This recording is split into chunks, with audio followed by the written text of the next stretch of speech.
हमने क्या पढ़े थे, मैदान, प्रायद्वीपीय पठार और जो कोस्टल जो प्लेन्स है वो कोस्टल प्लेन्स और प्रायद्वीपीय पठार, ये जो भाग है ये हम पढ़ेंगे कल। और आज हम समझाने वाला टॉपिक है वो क्या है, मानसून। क्या है, मानसून कहाँ से इंटर होता है, कब आता है, कब जाता है, ठीक है। और कैसे मानसून आता है, कि गर्मियों में क्यों आता है, सर्दियों में क्यों नहीं आता, ठीक है। तो मानसून क्या है, सबसे इम्पोर्टेंट टॉपिक है जियोग्राफी में, ये आपको समझ में जरूर आना चाहिए। मैंने आपको बताया था कि यहाँ से ये एक मानो 0 डिग्री कौन सी अक्षांशीय रेखा, विषुवत रेखा, ठीक है। 0 डिग्री यहाँ से गुजरती है, यहाँ से 23.5 डिग्री, और यहाँ से 23.5 डिग्री, ये क्या है, ट्रॉपिक ऑफ कैंसर, और ये क्या है, ट्रॉपिक ऑफ कैप्रिकॉर्न, कर्क रेखा और मकर रेखा, ठीक है। और ये क्या है, इंग्लिश वाले equator, tropic of Cancer, tropic of Capricorn. मैंने आपको बताया था जब क्या होता है, सन यहाँ पे रहता है, ये सन है यहाँ पे, इमेजिन करो यहाँ पे सन है, तो सन है तो उसकी जो रे होती है यहाँ पे तो क्या होंगी, डायरेक्ट जाएंगी, ठीक है। ये जो एरिया है भाई, सन हमारे ऊपर होगा तो हमारे ऊपर क्या आएंगी, सन की रे क्या आएंगी, डायरेक्ट आएंगी, डायरेक्ट पेनिट्रेट करेंगी। लेकिन जैसे जैसे हम पोलर रीजन की तरफ जाएंगे, ठीक है, यहाँ पे क्या बताए थे, उत्तरी गोलार्ध और दक्षिणी गोलार्ध, ये पोलर रीजन है, ठीक है, ध्रुवीय क्षेत्र, ठीक है। तो जैसे जैसे हम पोलर रीजन की तरफ जाएंगे या 0 डिग्री इक्वेटर से ऊपर की तरफ जाएंगे, वैसे वैसे क्या होगा, जो सन का पेनिट्रेशन है वो क्या होता जाएगा, कम होता जाएगा। ये ऐसे होगा, देखो ये ऐसे, इस तरीके से जाएगा ये, यहाँ पे सन है, ठीक है, ठीक है। यहाँ से इसका पेनिट्रेशन है जो 0 डिग्री इक्वेटर है, 0 डिग्री इक्वेटर से 23.5 डिग्री मकर रेखा, और ऊपर क्या है, जो नॉर्दर्न हेमिस्फीयर है उसमें क्या है, ऊपर की साइड में कर्क रेखा और नीचे की साइड में मकर रेखा। हमारा जो इंडिया है वो कौन से हेमिस्फीयर में है, नॉर्दर्न हेमिस्फीयर में। नॉर्दर्न हेमिस्फीयर के भी इस साइड में, उत्तरी पूर्वी गोलार्ध में। समझ में आया था, यहाँ पे मैंने आपको बताया था उसका लोकेशन, समझ में आ गया। इसके बाद सन जब पेनिट्रेट होता है तो यहाँ पे क्या होता है, डायरेक्ट पेनिट्रेशन होता है, तो यहाँ पे सबसे ज़्यादा गर्मी होती है। जो उष्ण कटिबंधीय क्षेत्र है, ट्रॉपिकल रीजन है, वहाँ पे क्या होती है, सबसे ज़्यादा गर्मी होती है, ठीक है। जैसे जैसे हम उष्ण कटिबंधीय क्षेत्र से या 0 डिग्री इक्वेटर से ऊपर की तरफ जाएंगे, 23 डिग्री या 23 डिग्री से ऊपर 65 डिग्री और पोलर रीजन की तरफ जाएंगे, वैसे वैसे क्या होगी, सन की जो रेज है वो क्या होती जाएंगी, उनका पेनिट्रेशन क्या होता जाएगा, कम होता जाएगा, ठीक है। यहाँ पे पहुंचेंगे, यहाँ पे क्या हो रही है, तिरछी हो रही है। तो एक तो देखो सीधा आघात होगा, एक तिरछा आघात होगा। तिरछे आघात में और सीधे आघात में पावरफुल कौन सा होगा, सीधा। तो यहाँ पे क्या हो रही है, तिरछी हो जा रही है, तिरछी होने से इनका पेनिट्रेशन कम होगा, यहाँ पे क्या होती जाएगी, हीट कम होगी। टेम्परेचर यहाँ पे क्या होगा, कम होगा। टेम्परेचर कम होने की वजह से यहाँ पे क्या पाई जाती है, बर्फ। यहाँ भी पाई जाती है, यहाँ पे भी बर्फ पाई जाती है। यहाँ आर्कटिक पड़ता है, यहाँ पे अंटार्कटिक, यहाँ पे आर्कटिक और यहाँ पे अंटार्कटिक। समझ में आ गया इतनी चीज। अब हम पढ़ रहे हैं मानसून।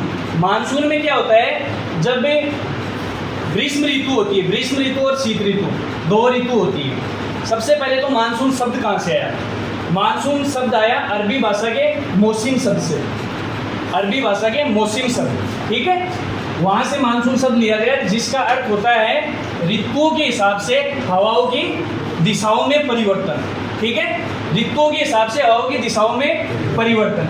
कुल मिला के मानसून क्या है, हवाओं का चेंज होना ही ऋतु के हिसाब से। क्या होना है, हवाओं का चेंज होना है। आगे मैं आपको बताऊंगा मानसून क्या होता है, मौसम क्या होता है और जलवायु क्या होता है, ठीक है। कुल मिला के आप इतना समझो कि जब हमारे पास गर्मी होती है, ठीक है, तो साउदर्न हेमिस्फीयर वहाँ पे क्या होगी, सर्दी, ठीक है। तो हमारे पास गर्मी होगी तो सन कहाँ पे होगा, यहाँ पे।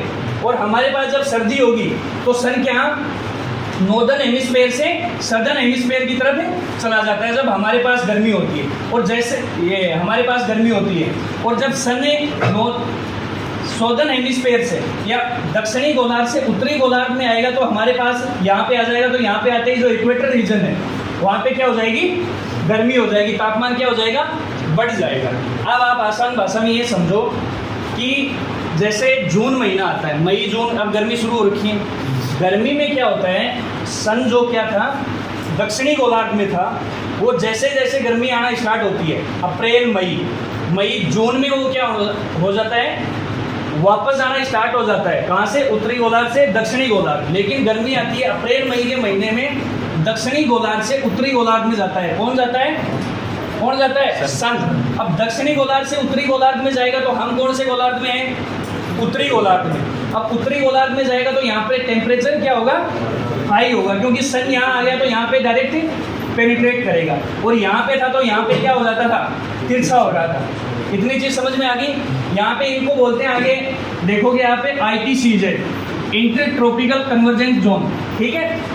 ये ITCZ है, सर्दियों में कहाँ पे होता है, दक्षिणी गोलार्ध में, और जैसे ही हमारे गर्मियाँ आती है ये क्या हो जाता है, उत्तरी गोलार्ध से, ये दक्षिणी गोलार्ध से उत्तरी गोलार्ध में शिफ्ट हो जाता है, ठीक है। उत्तरी गोलार्ध में शिफ्ट होगा तो साथ में ITCZ जो पहले क्या था, दक्षिणी गोलार्ध में था, वो भी साथ में कहाँ पे शिफ्ट होता है, उत्तरी गोलार्ध में।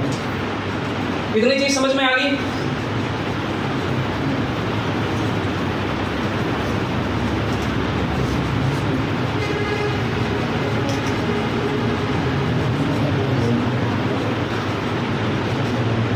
ये कौन सा है, जब मानसून आएगा तब की मैं लो सिचुएशन बता रहा हूँ। ये हो जाएगा लो प्रेशर, ठीक है, और यहाँ पे हो जाएगा लो प्रेशर, और यहाँ पे हाई प्रेशर। मैंने आपको एक चीज बताई थी कि जो पवनें होती हैं, जो हवाएं होती हैं, वो हमेशा कहाँ से चलती हैं, लो प्रेशर से हाई प्रेशर की ओर, लो प्रेशर से हाई प्रेशर की ओर।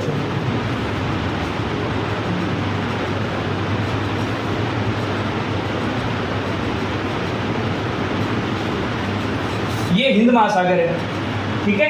हिंद महासागर मैंने आपको बताया, हिंद महासागर में भी जब सन क्या हो रहा है, अभी उत्तरी गोलार्ध में आ गया। अब हम बात कर रहे हैं कब की, वर्तमान स्थिति की, मानसून आ रहा है तब की, ठीक है। जून से सितंबर तक हम मानसून का काल पढ़ते हैं, जून, जुलाई, अगस्त और सितंबर, 4 महीने का, ठीक है। तो यहाँ पे क्या होता है, जब मानसून आता है मई महीने, मई से लेकर क्या होता है, सन क्या हो जाता है, उत्तरी गोलार्ध में शिफ्ट हो जाता है। उत्तरी गोलार्ध में शिफ्ट होने से जो इंडियन ओशियन है, एक चीज आपको नॉलेज होगी कि जो भी स्थलीय भाग होता है वो जल्दी गर्म होता है, जल्दी क्या होता है, ठंडा होता है। अब आपको मैंने बताया कि सन यहाँ पे आ गया, सन यहाँ पे आने से क्या हुआ, सन यहाँ पे आने से जो इंडिया का जो लैंड एरिया है, जो स्थलीय भाग है, इसका क्या हो गया, टेम्परेचर क्या हुआ, हाई प्रेशर हो गया, ठीक है। हिंद महासागर, ये पूरा बंगाल की खाड़ी और अरब सागर, मैंने आपको बताया था कि ये सारे क्या है, हिंद महासागर का ही हिस्सा है। तो इस क्षेत्र में, पूरे हिंद महासागर में लो प्रेशर क्रिएट हो जाता है। क्या हो जाता है, लो प्रेशर, नहीं सॉरी, लो प्रेशर यहाँ पे क्रिएट होगा। लो प्रेशर कब होगा, जब टेम्परेचर क्या होता है, ज़्यादा होता है। टेम्परेचर हाई तो प्रेशर क्या होता है, लो, और टेम्परेचर लो तो प्रेशर हाई, और यहाँ पे क्या हो जाता है, हाई प्रेशर। ये चीज़ आप समझो। सन क्या हो गया, उत्तरी गोलार्ध में आ गया। उत्तरी गोलार्ध में आने से जो स्थलीय भाग होता है वो क्या होता है, जल्दी गर्म और जल्दी ठंडा होता है। जल की तुलना में स्थलीय भाग जल्दी गर्म होता है और जल्दी ही ठंडा होता है। अब क्या होता है, जैसे ही सन उत्तरी गोलार्ध में शिफ्ट हुआ, उत्तरी गोलार्ध में शिफ्ट होने से ITCZ क्या हुआ, उत्तरी गोलार्ध में शिफ्ट हो गई।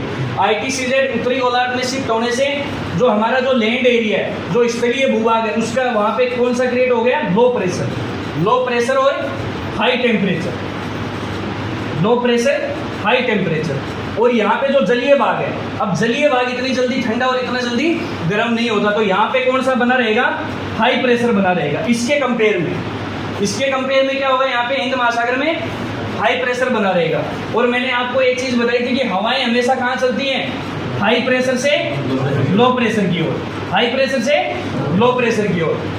तो पूरे हिंद महासागर में जब हाई प्रेशर क्रिएट होता है तो इसका टेम्परेचर क्या होता है, लो होता है। जबकि स्तरीय भाग का टेम्परेचर ज़्यादा होने की वजह से यहाँ पे कौन सा प्रेशर क्रिएट हो जाता है, लो प्रेशर, निम्न दाब और उच्च दाब। अब लो प्रेशर और हाई टेम्परेचर का देसी भाषा में ऐसे समझो कि लो प्रेशर जहाँ पे होगा वहाँ की जो हवाएं होंगी वो क्या होंगी, हल्की होंगी, ठीक है। हवाएं क्या होंगी, हल्की होंगी। और हवाएं हल्की होंगी तो उनमें नमी क्या होगी, नमी कम होगी, ज़्यादा होगी, नमी क्या होगी, कम होगी। जहाँ भी हवाएं क्या होती है, हल्की होती है, वहाँ पे नमी क्या होती है, कम होती है। अब नमी जब कम होगी तो नमी जो निम्न है, जिसमें नमी नहीं है, वो बारिश करेगी, वो हवाएं नहीं करेगी। यहाँ पे मैंने आपको बताया हाई प्रेशर है, इसका मतलब है यहाँ पे टेम्परेचर क्या है, लो टेम्परेचर। तापमान क्या है यहाँ का, कम है, किसकी तुलना में? स्थल की तुलना में। अब जब प्रेशर जब हाई है, दबाव जब हाई होता है, तो प्रेशर हाई कब होता है? जब उसके अंदर कुछ होता है। जब खाली होगा तो खाली कोई प्रेशर दे पाता है? भाई खाली चीज़ होगी वो प्रेशर नहीं दे पाएगी, जो भारी चीज़ होगी वही तो देगी। तो ये भारी क्या है? हवाओं की बात कर रहे हैं यहाँ। हाई प्रेशर होने की वजह से हिंद महासागर में जो हवाएं होती है, हिंद महासागर के ऊपर का वायुमंडलीय एरिया है, वहाँ पे क्या होता है? हाई प्रेशर क्रिएट होता है। हाई प्रेशर क्रिएट होने से वहाँ की जो हवाएं हैं वो क्या हो जाती हैं? वहाँ नमी ग्रहण कर लेती है। क्या हो जाती है? नमी ग्रहण कर लेती है। लो प्रेशर में नमी क्या होगी? कम होगी। लो प्रेशर मतलब हाई टेम्परेचर। साइंस वाले समझ रहे हैं सारे? आर्ट वाले भी समझ लो। लो प्रेशर जहाँ भी होगा भाई, जड़े दबाव ज़्यादा होगो, बड़े के होगो हल्को। भाई हाई टेम्परेचर है वहाँ पे क्या होगी? हवाएं हल्की होंगी, और हल्की होने से वहाँ पे क्या होगा? लो प्रेशर होगा। यहाँ पे क्या है? टेम्परेचर लो है। लो टेम्परेचर क्यों है? क्योंकि जल स्थल की तुलना में धीरे गर्म होता है, धीरे ही ठंडा होता है। लो टेम्परेचर होने की वजह से यहाँ पे हाई प्रेशर है। हाई प्रेशर क्यों है? क्योंकि यहाँ की हवाओं में, यहाँ का जो वायुमंडल है उसमें क्या है? नमी है। और ये वायुमंडलीय हवाएं जब स्थल में घुस जाएंगी तो वो क्या है? वो जो नमी है, उस नमी से ही क्या होगी? स्थल में बारिश होगी। कुल मिला के मानसून इतना ही है। हिंद महासागर की जो हवाएं हैं वो क्या, अभी मैं आपको बताऊंगा, दक्षिणी पश्चिमी मानसूनी हवाएं, वो क्या होंगी? एक शाखा इधर से घुसेगी, एक शाखा ये बंगाल की खाड़ी शाखा। ये जब समुद्री धाराएं या समुद्री हवाएं कहाँ घुसती हैं? स्थल में घुस जाती हैं। और वो घुस जाती है तो खाली नहीं जाती, वो क्या हो जाती है? अपना जो पिटारा है भर के ले जाती है। किससे? नमी से। और नमी जब क्या होता है, जो भी वहाँ पे पहाड़ी एरिया आएगा उससे टकराएंगी। हवाएं क्या होती हैं? ऐसे जाएंगे। ये पहाड़ी एरिया आ गए, पहाड़ी एरिया से टकराते ही वो क्या है? टकरा के ऊपर उठने का प्रयास करती है और वहीं पे क्या कर देती है? बारिश कर देती है। समझ में आ गया इतनी चीज़?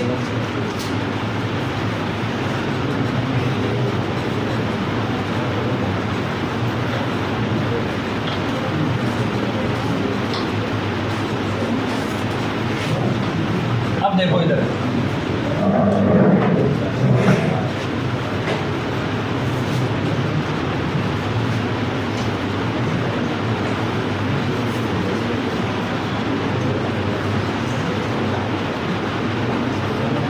दक्षिणी पश्चिमी मानसून और दो पढ़ोगे, एक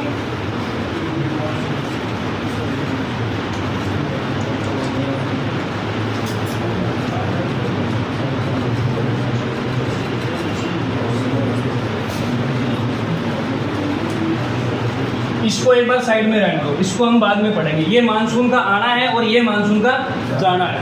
इस मानसून का कोई इंपॉर्टेंस नहीं है, थोड़ा बहुत इंपॉर्टेंस है जो मैं आपको बताऊंगा, वो है तमिलनाडु के कोरोमंडल तट पे। ठीक है, जब मानसून वापस आता है तब कोरोमंडल तट पे बारिश करता है। बस इतना ही क्वेश्चन बनता है यहाँ से। ये है मैं दक्षिण पश्चिमी मानसून। दक्षिणी पश्चिमी कैसे कहा कि ये है साउथ। ये कौन सी डायरेक्शन होगी? साउथ। और ये वेस्ट। तो मानसून कहाँ से आ रहा है? ये दक्षिणी पश्चिम हो गया ये, और ये नीचे दक्षिणी, तो ये मानसून आ रहा है। इसलिए इसको कौन सा बोलते हैं? दक्षिणी पश्चिमी मानसून बोलते हैं। इतना चीज़ समझ में आ गया? दक्षिणी पश्चिमी मानसून की दो शाखाएं होती हैं। एक होती है अरब सागरीय शाखा, ये यहाँ से आया मानसून, और एक ये आ गया सबसे पहले केरल में, और एक यहाँ से ऐसे गुजरती है। ये देखो ये गुजर रही है। ये कौन सी है? बंगाल की खाड़ी शाखा।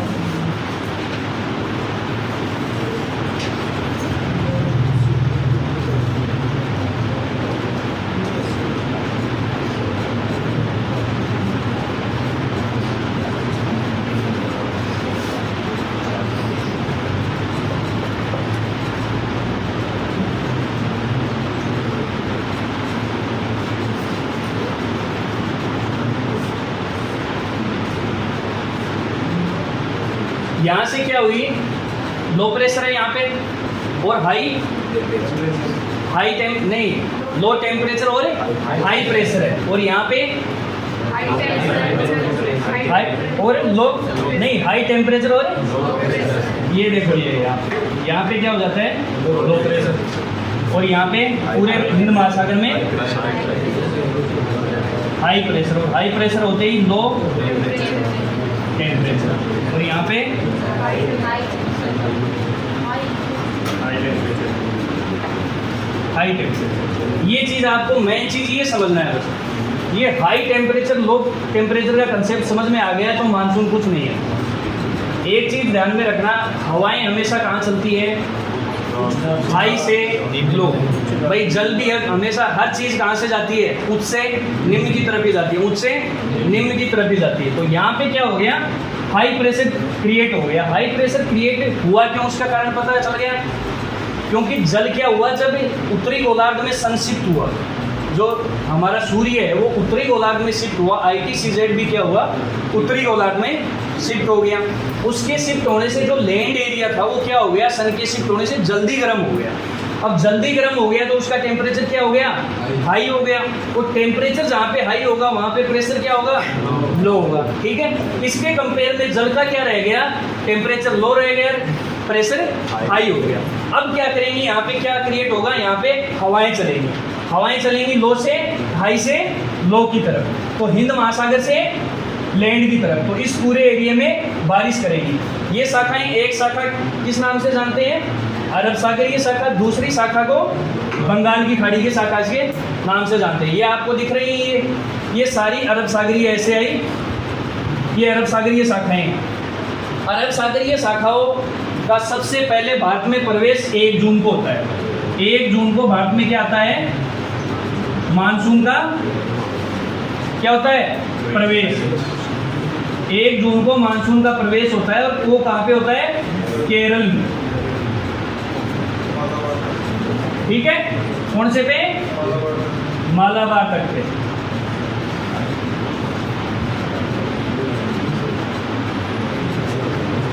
हिंद महासागर से हवाएं आई और हवाएं अपने साथ किस चीज का पिटारा लेके आ रही है?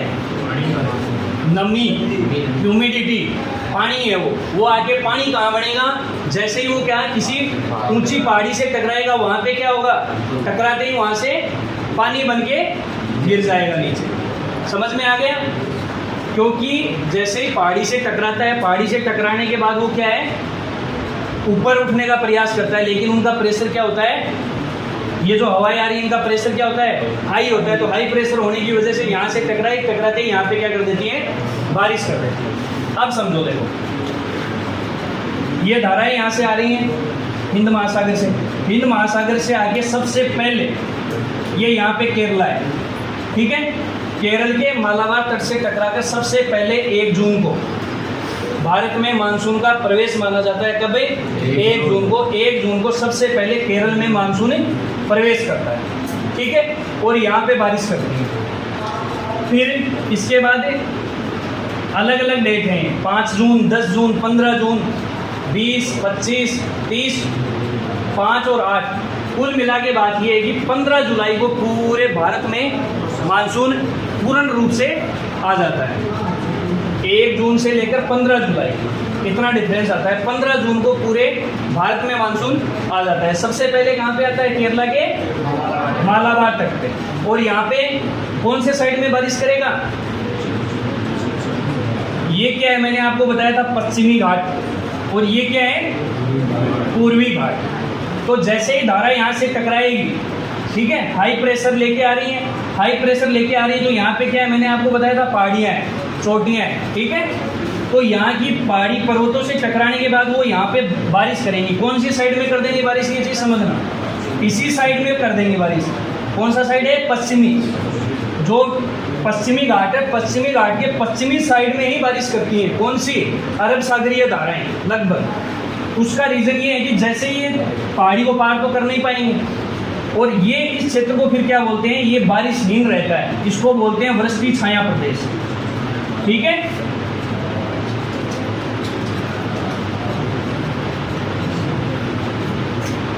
मतलब ये जो पहाड़ियाँ हैं इस तरीके से पहाड़ियाँ हैं, पश्चिमी घाट में इस तरीके से पहाड़ियाँ हैं, तो धाराएं क्या हो रही हैं? ऐसे टकरा रही हैं। तो टकराते ही कौन सी दिशा में बारिश कर देंगे? यहाँ तो बारिश कर देंगे, लेकिन उसके पार भाग में, उसके पीछे वाले भाग में बारिश नहीं हो पाती है। तो पश्चिमी घाट का जो पूर्वी भाग है वहाँ पे क्या रह जाता है? वो हिस्सा क्या रह जाता है? वृष्टि छाया प्रदेश, जहाँ पे बारिश नहीं हो पाती है। समझ में आ गया इतना? इसके बाद इसकी एक शाखा यहाँ पे प्रवेश करती है राजस्थान में भी। तो राजस्थान में अरावली पर्वत श्रृंखला है। अरावली पर्वत श्रृंखला के क्या हो जाती है, ये रही अरावली पर्वत श्रृंखला, और इसके क्या हो जाती है, पैरेलल होके गुजर जाती है।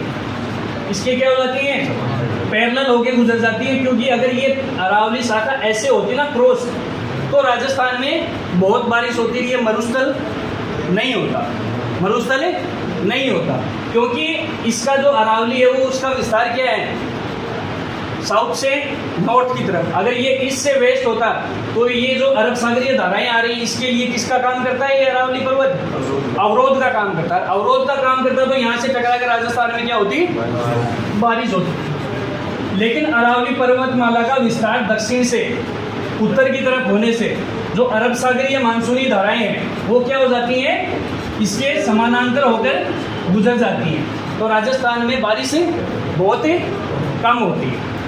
कम क्या होती ही नहीं है इन धाराओं से। तो ये इधर बंगाल की खाड़ी आएगी, बंगाल की खाड़ी धाराएं आएंगी, इनका प्रभाव होगा। फिर इतनी चीज़ समझ में आ गई। सबसे पहले जो अरब सागरीय धाराएं कहाँ पे प्रवेश करेंगी, पश्चिमी घाट के केरल में, केरल के मालाबार तट के पश्चिमी हिस्से पे बारिश करेंगी। सारा जो पश्चिमी घाट है उसके पश्चिमी हिस्से में ही बारिश होती है। पूर्वी हिस्सा क्या रह जाता है, वृष्टि छाया प्रदेश, जहाँ पे बारिश नहीं हो पाती है। इसकी एक शाखा अरब सागर, दूसरी शाखा मैंने आपको क्या बताई थी, बंगाल की खाड़ी की शाखा। अब यहाँ पे एक चीज़ समझना कि यहाँ हम नीचे देखेंगे तो नीचे क्या है, कौन सा द्वीप बताया था मैंने, अंडमान निकोबार द्वीप, अंडमान निकोबार द्वीप, जिसमें कम से कम कुल मिला के 572 द्वीप है, छोटे मोटे कितने हैं, 572 के लगभग द्वीप है। तो आप एक चीज़ समझना यहाँ पे इम्पोर्टेंट है कि एक शाखा ये गई अरब सागरीय शाखा, ठीक है, एक शाखा यहाँ से जाएगी, ये इसको बोलेंगे बंगाल की खाड़ी की शाखा। तो ये शाखा यहाँ पे आपको दिख नहीं रहा, नीचे इस मैप में नहीं है अंडमान निकोबार का हिस्सा। नीचे अंडमान निकोबार की जो द्वीपीय समूह है वहाँ पे बारिश कब हो जाती है, 15 से 20 मई के बीच में ही बारिश होना स्टार्ट हो जाती है, ठीक है। तो अगर कोई क्वेश्चन इस प्रकार से आता है कि भारत में मानसून का प्रवेश, भारत के स्थलीय भाग में मानसून का प्रवेश कब होता है, 1 जून को। लेकिन अगर उसमें अंडमान निकोबार आ जाए, क्वेश्चन घुमा के आ जाए, आरपीएससी यूपीएससी के अलावा ऐसा क्वेश्चन बाय द वे पूछते हैं, तो उसमें अंडमान निकोबार में तो मानसून कब प्रवेश कर जाता है, 15 से 20 मई के लगभग ही आ जाता है। क्योंकि ये जो बंगाल की खाड़ी की तरफ शाखा जो जा रही है, ये कौन सी में बारिश करेगा, अंडमान निकोबार क्षेत्र में बारिश करेगा, उसकी जो द्वीपीय क्षेत्र है। इतना चीज समझ में आ गया।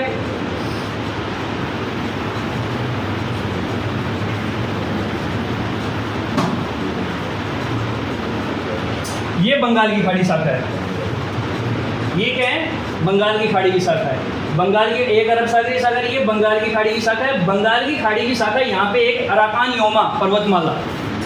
भाई एक चीज़ आप समझो यहाँ पे इम्पोर्टेंट, अगर ये अराकान योमा पर्वतमाला नहीं होती, नीचे की साइड में है, ये अगर नहीं होती तो मानसून क्या हो जाता, ये सीधा चला जाता। लेकिन इससे टकरा के क्या होता है, घूमता है। इससे टकरा के ये हो गया हमारा अंडमान निकोबार।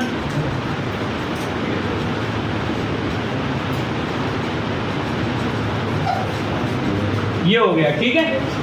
और यहाँ पे अराकान योमा पर्वत श्रृंखला है, उस अराकान योमा पर्वत श्रृंखला से टकरा कर ही जो ये मानसून है, बंगाल की खाड़ी का मानसून क्या होता है, ऐसे शिफ्ट होता है, ये ऐसे आता है और यहाँ से अराकान योमा पर्वतमाला जो श्रृंखला है उससे टकराएगा और वो क्या हो जाएगा, ये दिशा हो जाएगी, ये जो हो रही है ना इसमें देखो आप, ये दिशा, ठीक है। अगर अराकान योमा पर्वत नहीं होता तो कुछ अलग होता कुछ। अंडमान निकोबार में मैंने आपको बता दिया 15 से 20 मई के बीच ही मानसून आ जाता है, 15 से 20 मई। और केरल में स्थलीय भाग में सबसे मेन मानसून 1 जून को आता है। यहाँ एक सबसे इम्पोर्टेंट बात यह है कि 2022 में, अभी 23 चल रहा है, पिछला जो मानसून आया था वो 29 मई को ही आ गया था। केरला में क्या हुआ, 29 मई को ही आ गया। तो 1 जून को ही ये एग्जाम के लिए है, 1 जून पूछता भी आजकल डायरेक्ट डेट कोई नहीं है कि इंडिया में मानसून कब प्रवेश करता है, क्योंकि मानसून प्रवेश करने का क्या होता है कि फिक्स दिन और फिक्स डेट नहीं होता। मोटा मोटी मानते हैं कि हम 1 जून को आ जाता है। 2022 में 29 मई को ही मानसून आ गया था। पिछली बार बारिश भी खूब हुई होने वाले एरिया में। राजस्थान में भी क्या आई थी, बाढ़ आई थी। कौन सी, कांतली क्षेत्र में अगर बाढ़ आ गई थी तो क्या हुई थी, बारिश ज़्यादा ही हुई थी। तो पिछली बार जो मानसून आया था वो 29 मई को ही प्रवेश कर गया था, लेकिन जो मोटा मोटी हम मानते हैं 1 जून को केरला के मालाबार तट पे मानसून का क्या मानते हैं, प्रवेश मानते। ये बंगाल की खाड़ी शाखा, यहाँ पे एक क्षेत्र पढ़ोगे यहाँ पे मौसिनराम, कौन सा, जहाँ पे क्या होती है, जहाँ पे वर्षा होती है 400 सेंटीमीटर से भी अधिक वर्षा होती है। विश्व का सबसे ज़्यादा औसत वर्षा वाला स्थान कौन सा है, मौसिनराम। चेरापूंजी में भी बारिश खूब होती है। चेरापूंजी और मौसिनराम ये दो ऐसे स्थान हैं जहाँ पे 400 सेंटीमीटर से भी ज़्यादा वर्षा होती है, और मौसिनराम में तो सबसे ज़्यादा औसत वर्षा होती है।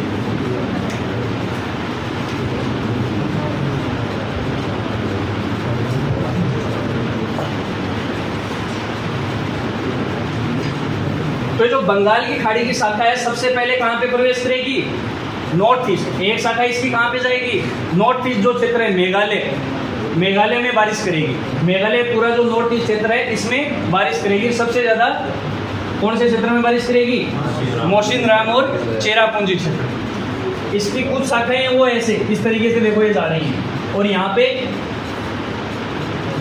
ये बंगाल से सबसे पहले प्रवेश कहाँ से करेगी, बांग्लादेश या बंगाल से। यहाँ पे कौन सा है ये बांग्लादेश है ना, यहाँ पे कौन सा देश है, बांग्लादेश। तो ये बांग्लादेश में प्रवेश करेगी।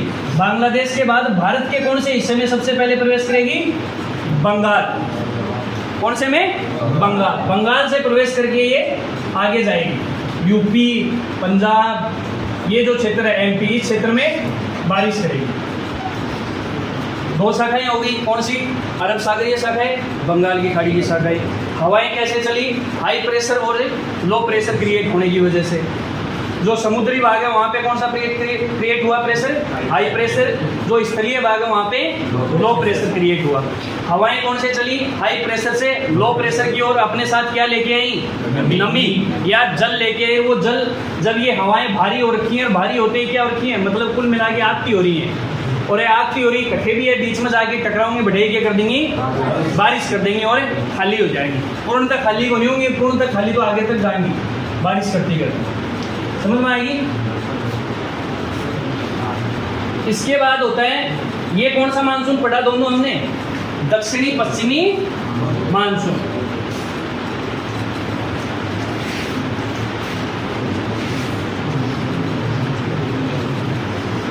दक्षिणी पश्चिमी मानसून की कितनी शाखाएं बताई मैंने आपको,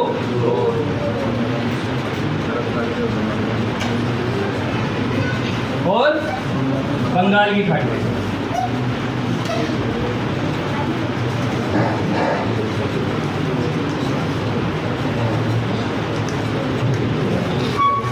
इसके बाद हम पढ़ रहे हैं यहाँ पे उत्तर पूर्वी मानसून। मानसूनी हवाएं चली गई, देखो ध्यान देना सभी, मानसूनी हवाएं चली गई। सितंबर तक मानसून का मौसम रहता है, जून से लेकर सितंबर तक। अक्टूबर में मानसून क्या होता है, वापस आना शुरू होता है। उस वापस जो मानसूनी हवाएं गई हैं, दक्षिणी पश्चिमी मानसूनी हवाओं जो गई हैं, वो उनका वापस आने का वो क्या बोलते हैं, उत्तर पूर्वी मानसून। अब एक बात बताओ, जब ये हवाएं जा रही थी तो मैंने आपको बताया क्या लेके जा रही थी साथ में, नमी या जल लेके जा रही थी। लेकिन जल तो ये क्या ही छोड़ा ही ऊपर, भाई हर जगह बारिश कर दी, तो अब क्या हो गई है, खाली हो गई। तो इनका प्रेशर क्या हो गया, प्रेशर कम हो गया। अब एक चीज़ और समझो, यहाँ पे क्या होता है, अक्टूबर नवंबर में अब क्या आना स्टार्ट हो गया, सर्दी। तो सर्दी में जो सन है, सन किस तरफ जाएगा, उत्तरी गोलार्ध से दक्षिणी गोलार्ध। उत्तरी गोलार्ध से दक्षिणी गोलार्ध मान लो यहाँ आ गया। एक इमेजिन करो कि सन यहाँ पे था, यहाँ पे आ गया, तो इस क्षेत्र में सन की जो रेज है वो क्या होंगी, डायरेक्ट अभी पेनिट्रेट नहीं करेंगी। इससे जो स्थलीय भाग है इसका टेम्परेचर क्या हो जाएगा, अभी क्या हो जाएगा, कम हो जाएगा, क्योंकि सन यहाँ पे अभी रहा ही नहीं। सन किस तरफ शिफ्ट हो रहा है, नॉर्थ हेमिस्फेयर से साउथ हेमिस्फेयर, उत्तरी गोलार्ध से दक्षिणी गोलार्ध की ओर। इतनी चीज़ समझ में आ रही है, ये चीज़ समझ लेना, उत्तरी गोलार्ध से दक्षिणी गोलार्ध में शिफ्ट होने का। सन उत्तरी गोलार्ध से दक्षिणी गोलार्ध में शिफ्ट हो रहे हैं, तो स्थलीय भाग मैंने आपको क्या बताया, जल्दी ठंडा जल्दी गर्म होता है। तो ये जो स्थल है ये क्या हो जाएगा, ठंडा हो जाएगा। क्या हो जाएगा, ठंडा हो जाएगा। ठंडा होने से यहाँ पे क्या हो जाएगा, हाई प्रेशर क्रिएट हो जाएगा। और हाई प्रेशर यहाँ पे क्रिएट हो गया तो यहाँ पे क्या है, लो प्रेशर। ठीक है, तो ये हाई प्रेशर है तो मैंने आपको क्या बताया, जो हवाएं चलती हैं वो कहाँ से कहाँ चलती है, हाई से लो की तरफ। तो ये जो मानसूनी हवाएं क्या आएंगी, अभी वापिस आएंगी। वापिस आएंगी तो ये क्या है, खाली हाथ है। अब इनके पास कुछ नहीं है, कहीं भी आते हुए ये बारिश नहीं करती है, सिर्फ एक जगह को छोड़कर तमिलनाडु के कोरोमंडल तट पर। अब कोरोमंडल तट पे बारिश करने का कारण क्या है, जब उत्तरी पूर्वी मानसून वापस आ रहा है तो ये बंगाल की खाड़ी से वापस आते वक्त नमी क्या होता है, ग्रहण कर लेता है। जब बंगाल की ये उत्तर पूर्वी मानसून वापस आ रहा है, वापस आते आते ये क्या होता है, बंगाल की खाड़ी से क्या होता है, नमी धारण कर लेता है। नमी धारण करते हुए ये जब तमिलनाडु के कोरोमंडल तट से गुजरता है तो वहाँ पे क्या होती है, बारिश होती है। कोरोमंडल तट पे उत्तरी पूर्वी मानसून से सर्वाधिक बारिश होती है। ये समझ में आ गई।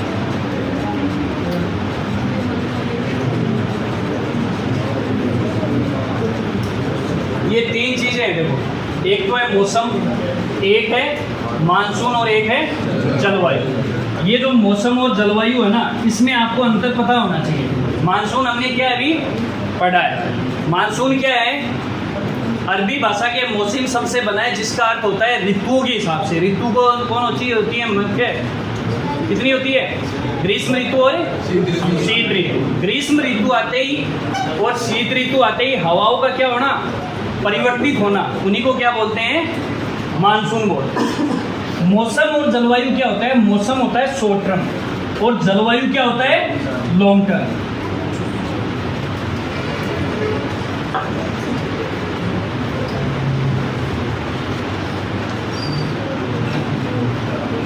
अब शॉर्ट टर्म लॉन्ग टर्म क्या है, एक तो होता है टेम्परेचर, जो पृथ्वी का वायुमंडल है वहाँ पे टेम्परेचर, वर्षा, हवाओं की दिशा और वायुमंडल, ये चार कारक हैं। ये क्या है, चार कंपोनेंट हैं। इनका चेंज होना शॉर्ट टर्म के लिए या कम समय के लिए वो क्या होगा, मौसम। और ये अगर लंबे समय के लिए चेंज होती है, लंबे समय बनी रहती हैं, उसको क्या बोलते हैं, जलवायु।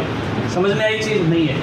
हम क्या बोलते हैं कि भाई आज तो क्या है, मौसम खराब है, कहते हैं बोलिए कि आज जलवायु खराब है।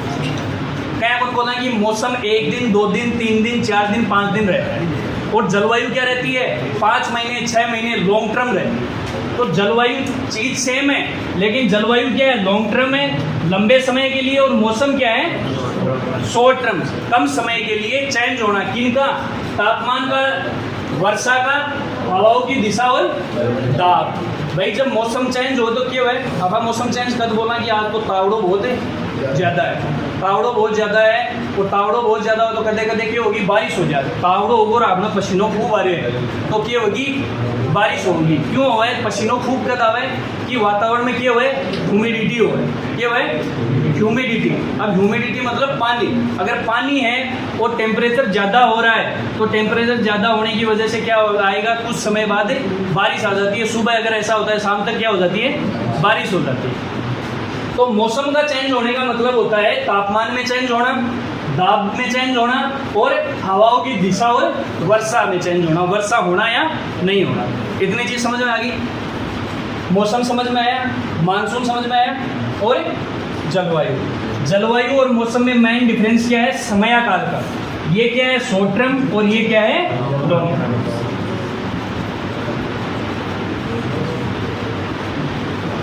जलवायु, वायुमंडल की वह अवस्था लंबे वर्षों तक समान रहती है, उसको क्या बोलते हैं, जलवायु बोलते हैं। और वायुमंडल की वह अवस्था जो जल्दी जल्दी बदलती रहती है, दिनों में, 1 दिन में, 2 दिन में, या आधे दिन में ही बदल जाती है, बारिश हो जाती है, समय क्या वो मौसम क्या हो जाता है, भाई अब क्या हो जाएगा मौसम अचानक क्या होगा, बादल होगी, बारिश हो जाएगी ना, मौसम क्या हो जाएगा, ठंडा हो जाएगा। ठंडा होना का मतलब है टेम्परेचर क्या होगा, डाउन हो। टेम्परेचर क्या होगा, डाउन। टेम्परेचर डाउन होता है, प्रेशर क्या हो जाए, हाई हो।